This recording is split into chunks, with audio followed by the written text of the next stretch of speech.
Le territoire peut se définir comme un espace socialisé, approprié et symbolisé.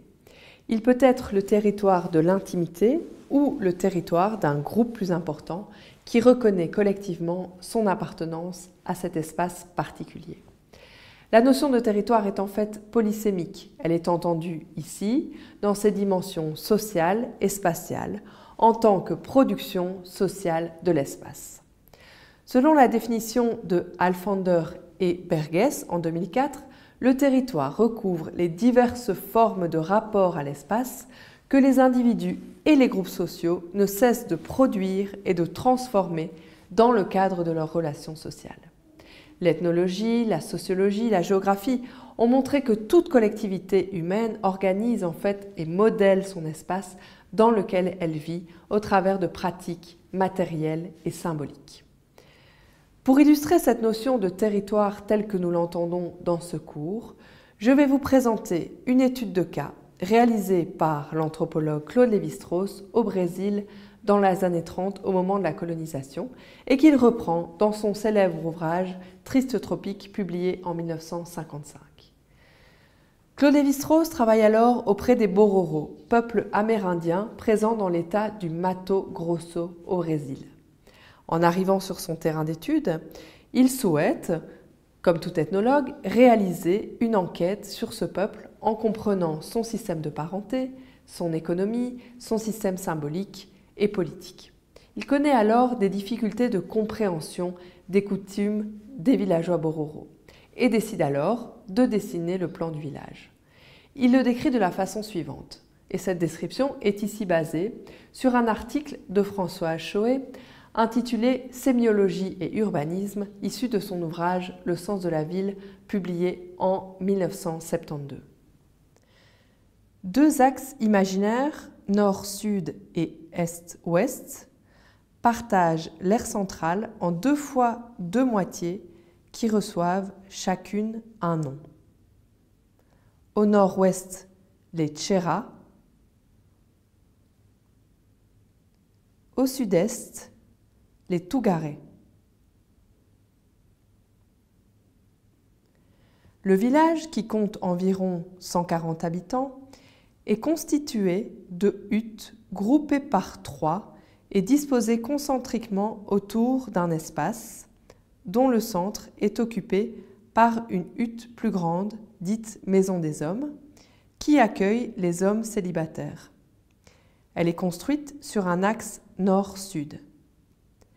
L'espace du milieu, qui peut paraître vide, reçoit les rites nombreux chez les Bororo.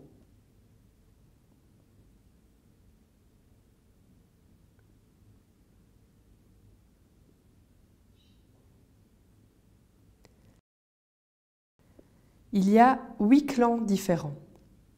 Tout d'abord, dans la fratrie des Tougarés, le clan Paiwe,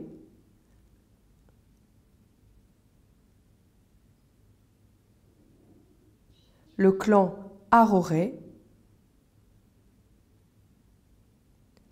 le clan Ewagoudou et finalement le clan Apiboré.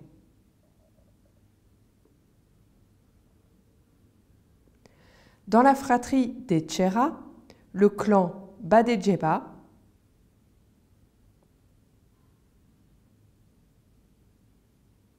le clan Ki, le clan Bokodori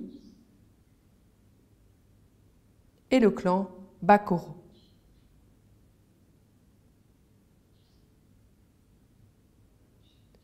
Chaque clan est réparti en 3 groupes: supérieur, moyen, inférieur, supérieur, moyen, inférieur, supérieur, moyen, inférieur, supérieur, moyen, inférieur, etc. Il existe donc une inégalité à l'intérieur du clan qui se lie dans la structure de l'espace. La structure morphologique du village traduit immédiatement l'organisation sociale. Pour exprimer la façon dont la géographie imprime la structure sociale, je vais vous énoncer la façon dont se passent les mariages chez les Bororo. Ce sont donc des mariages exogamiques, croisés, matrilinéaires. Nous avons affaire à 3 groupes qui se marient toujours entre eux. Chaque homme doit épouser une femme vivant de l'autre côté de la ligne symbolique. C'est donc un mariage exogamique. Ce sont des mariages croisés entre moitiés Tchera, Tougaré. Donc si ma mère est Tchera, je le serai aussi et ma femme sera Tougaré. Les femmes habitent et héritent des maisons où elles sont nées. Mais il y a une inégalité sociale à l'intérieur des 2 clans, puisque les mariages s'organisent toujours avec des individus appartenant au groupe correspondant, supérieur, moyen, inférieur. Ce sont les hommes qui vont aller vivre dans la famille de leur épouse. Chaque demi-village se subdivise en clans aux devoirs bien définis, où chaque homme doit épouser une femme d'une famille vivant de l'autre côté du village. Les femmes restent toujours du côté du village où elles sont nées. Le tracé du village est saisi dans son interaction avec les relations sociales du groupe, avec sa structure d'alliance, de différence, d'échange. La disposition spatiale constitue pour les habitants un rappel permanent de la structure sociale. Et je cite Françoise Choé. Chez les Bororo, la position de ma case dans le village fixe une fois pour toutes mon activité économique, mon rôle dans les cérémonies religieuses, mes choix possibles en matière de conjoint. La structure du village ne fait pas que permettre le jeu raffiné des institutions. Elle résume et assure les rapports entre l'homme et l'univers, entre la société et le monde surnaturel, entre les vivants et les morts. Bref, elle engage l'ensemble des conduites sociales. Le système construit est saturé de signification. Ces divers éléments représentés sur le plan forment un système. Les différents éléments que j'ai dessinés ici sont dépourvus d'autonomie individuelle. Ils n'existent pas l'un sans l'autre. Ils ne prennent de sens que les uns par rapport aux autres.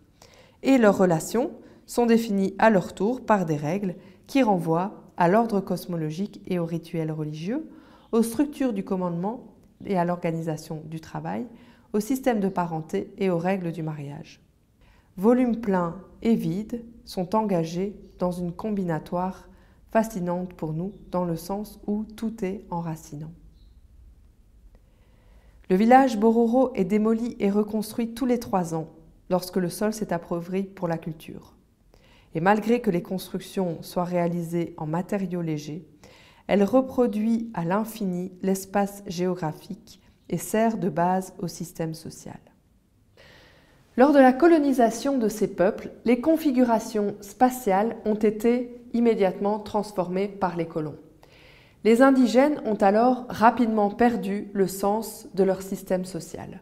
Et je cite Claude Lévi-Strauss qui explique la façon dont les missionnaires ont bouleversé les coutumes de ces villageois. Les missionnaires salésiens de la région du Rio das Graças ont vite appris que le plus sûr moyen de convertir les Bororo à leur religion est de leur faire abandonner leur village pour un autre où les maisons sont disposées en rangées parallèles. Désorientés, privés du plan qui fournit un argument à leur savoir, les indigènes perdent rapidement le sens de leur tradition, comme si leur système social et religieux était bien trop compliqué pour se passer du schéma rendu patent par le plan du village et dont leurs gestes quotidiens rafraîchissent perpétuellement les contours. Cet exemple nous montre comment se forme un territoire et illustre la façon dont l'homme et l'espace se co-construisent en permanence pour créer du sens au travers de pratiques et d'usages quotidien.